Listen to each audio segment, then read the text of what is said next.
আসসালামু আলাইকুম এভরিওয়ান।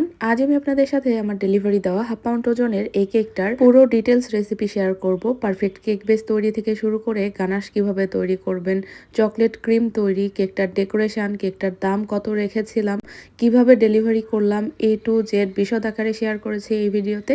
যারা কেক তৈরিতে একেবারেই নতুন, আশা করছি তাদের অনেক বেশি উপকারে আসবে। তাহলে চলুন কথা না বাড়িয়ে পুরো ভিডিওটি দেখে নেওয়া যাক। হাফ পাউন্ড কেক বলতেই এক ডিমের কেক বোঝানো হয়ে থাকে। এক ডিমের কেক বেস তৈরি করার জন্য শুকনো উপকরণ নিয়ে নিচ্ছি। এখানে প্রথমে 1/4 কাপ দিয়ে দিলাম ময়দা, সাথে দিয়ে দিচ্ছি হাফ টেবিল চামচ পরিমাণ কর্নফ্লাওয়ার।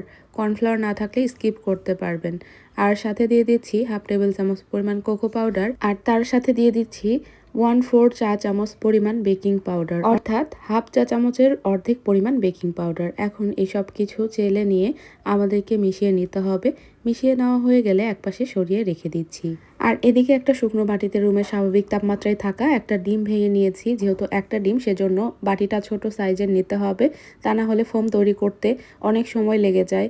আর এখানে আজকে আমি ডিমের কুসুমটা আলাদা করছি না। অনেকেই প্রশ্ন করেন, আপু ডিমের কুসুম আলাদা করতে যে যদি কুসুম ভেঙে যায় তাহলে কি করব? তাহলে কিছুই না, জাস্ট আপনারা কুসুমটা একসাথেই বিট করে ফেলবেন। মানে কুসুম তোলার দরকার নেই, একসাথেই বিট করবেন। এতে করেও ফোম হবে সুন্দর, কোনো সমস্যা নেই। তবে যদি আলাদা করে বিট করতে চান তাহলে অবশ্যই কুসুমটা এমনভাবে তুলতে হবে যাতে সাদা অংশে এক ফোঁটাও কুসুম না থাকে। অল্প একটু কুসুম থাকলেও ফোম হবে না। চিনি দেওয়ার আগে বিটারে এক স্পিডে দিয়ে 10 সেকেন্ড মতো ডিমটাকে বিট করে নিয়েছি। একটু ফেনা ফেনা হয়ে এসেছে তখন চিনি অ্যাড করে দিলাম 1/4 কাপ পরিমাণ। চিনিটা দিয়ে বিট করব যতক্ষণ না চিনিটা প্রপার মেল্ট হয়ে যাচ্ছে আর ডিমটাও একদম ফোমি সাদাটে হয়ে আসছে। আর প্রথম থেকে শেষ অবধি বিটার স্পিড একে রেখেই বিট করতে হবে। এলোপাথারি বিট করা যাবে না, একদিক ঘুরিয়ে ঘুরিয়ে আমাদেরকে বিট করে নিতে হবে। তো যেহেতু এখানে ডিমের কুসুমটা সহই বিট করা হচ্ছে, এজন্য ফোমটা হতে একটু সময় লাগবে।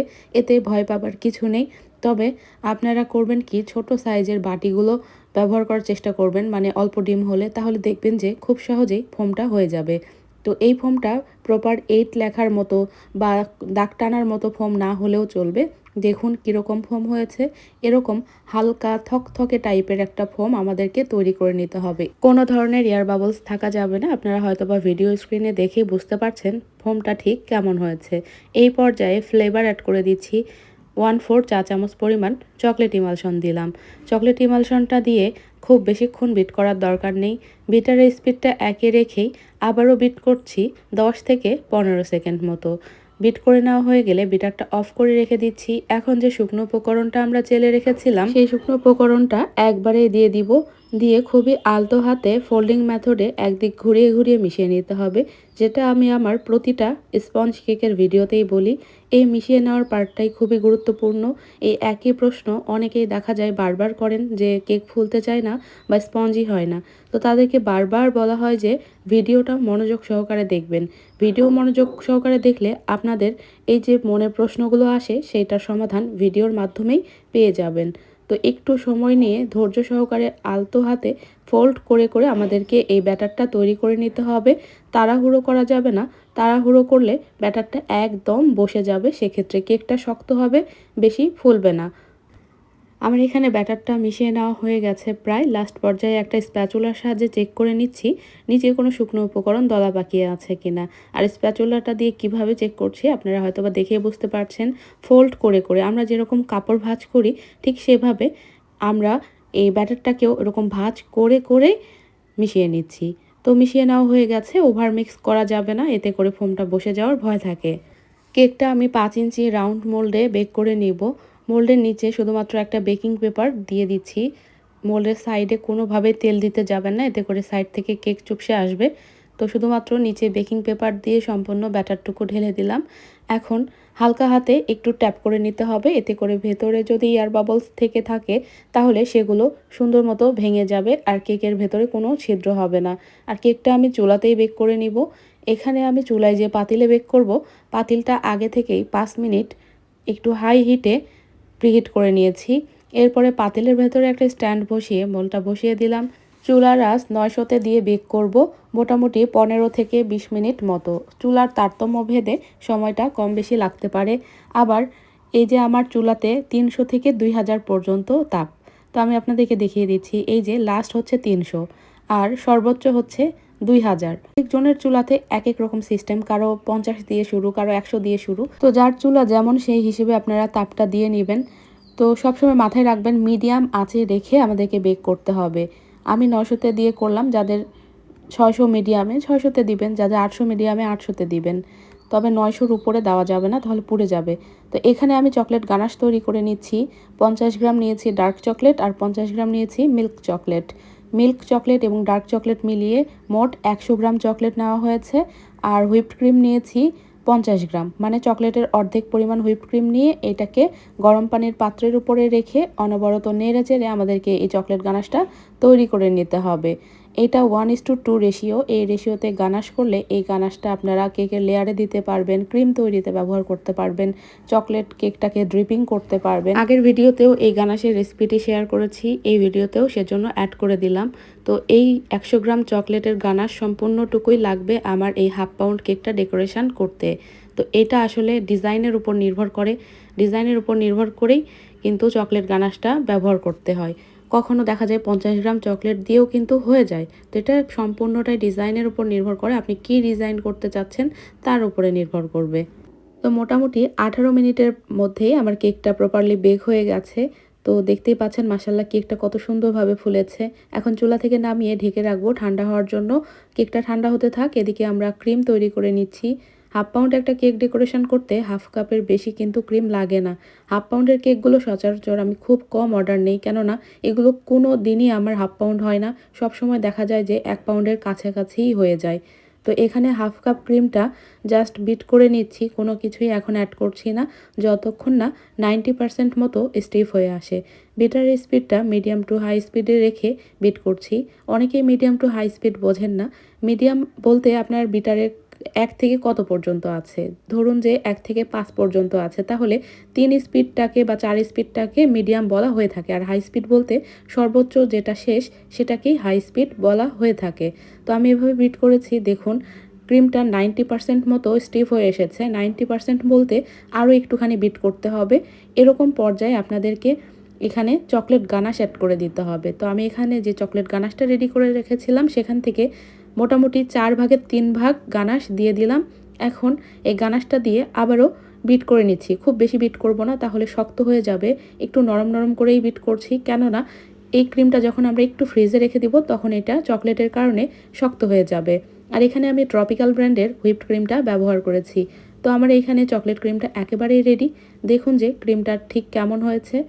আর এই ক্রিমটা যে এত বেশি মজার হয়ে থাকে, আপনারা যদি বাসায় ট্রাই করেন, ট্রাস্ট মি আপনাদের কাছে অনেক বেশি ভালো লাগবে। আপনাদের কেকের দাম আপনারা কত রাখেন তার উপর নির্ভর করে কিন্তু চকলেটটা ব্যবহার করবেন।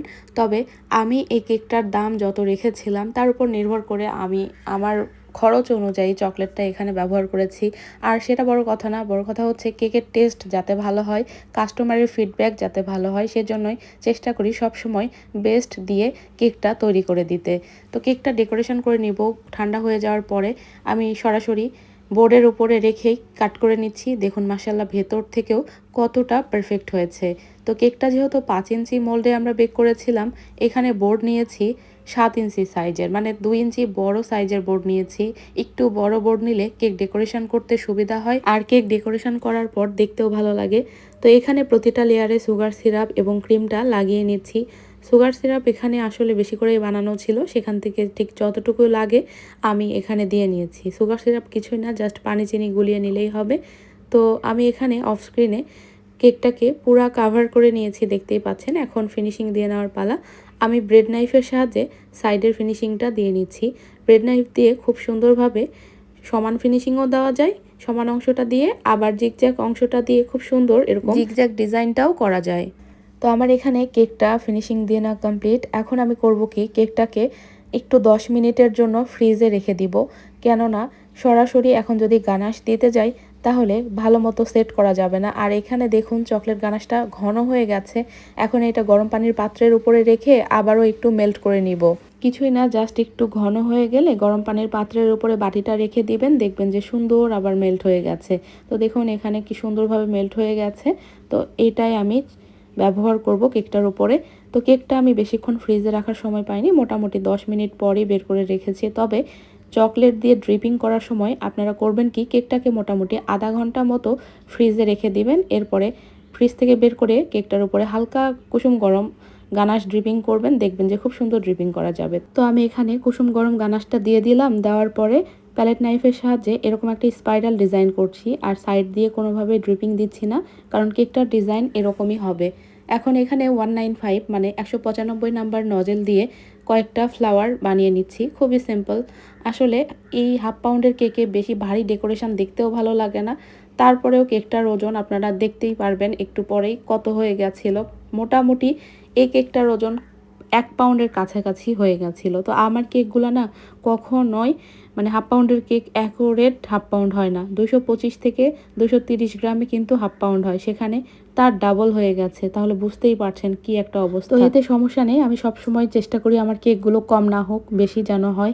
আর এখানে যদি আমি কিপটামি করে সব কিছু কম দিতাম, চকলেট বা চকলেট ক্রিমটাও যদি হালকা করতাম, তাহলে এত ওজন হতো না, কিন্তু সেক্ষেত্রে খেতে ভালো লাগতো না। তাই চেষ্টা করেছি ওজন বেশি হয় হোক, খেতে যেন ভালো লাগে, কাস্টমারের ফিডব্যাক যেন ভালো আসে। তো উপর দিয়ে কয়েকটা চেরি এভাবে কেটে দিয়ে নিয়েছি। এরপর ওজনটা দেখিয়ে দিচ্ছি, দেখুন বোর্ড সহ কেকের ওজন এসেছে 434 গ্রাম। এই হাফ পাউন্ড বোর্ডের ওজন আর কতটুকুই বা হয়, এই বোর্ডের ওজন মোটামুটি 30-40 গ্রাম এরকমই হবে। তার মানে বুঝতেই পারছেন কেকটা মোটামুটি 400 গ্রাম পরিমাণ ওজন এসেছে। কেকটাকে সারা রাত ফ্রিজে রেখেছিলাম আমি, রাতের বেলা যেহেতু বানিয়েছি, তারপরে সকালবেলা ডেলিভারি করে দিয়েছি। আর এই কেকটা বাসা থেকে এসে নিয়ে গেছে জন্য এই কেকটার ডেলিভারি চার্জ নেই। আর অনেকেই জিজ্ঞেস করেন, আপু আপনারা কিভাবে ডেলিভারি করেন? তো আমরা যেহেতু মফস্বল এলাকাতে থাকি, এখানে ডেলিভারি ম্যান পাওয়া যায় না সেভাবে, আমরা নিজেরাই আমাদের নিজেদের কেক ডেলিভারি করে থাকি। মানে দূরত্বের উপর নির্ভর করে ডেলিভারি চার্জটা নেই। আর আমি এবং আমার হাজব্যান্ড দুজন মিলেই কেক ডেলিভারি করে থাকি। আর বেশিরভাগ কেকগুলো দেখা যায় আমাদের বাসা থেকে এসেই নিয়ে যায়। তো ভিডিওটি আর বড় করছি না, সবাই অনেক বেশি ভালো থাকবেন, সুস্থ থাকবেন। আল্লাহ হাফেজ।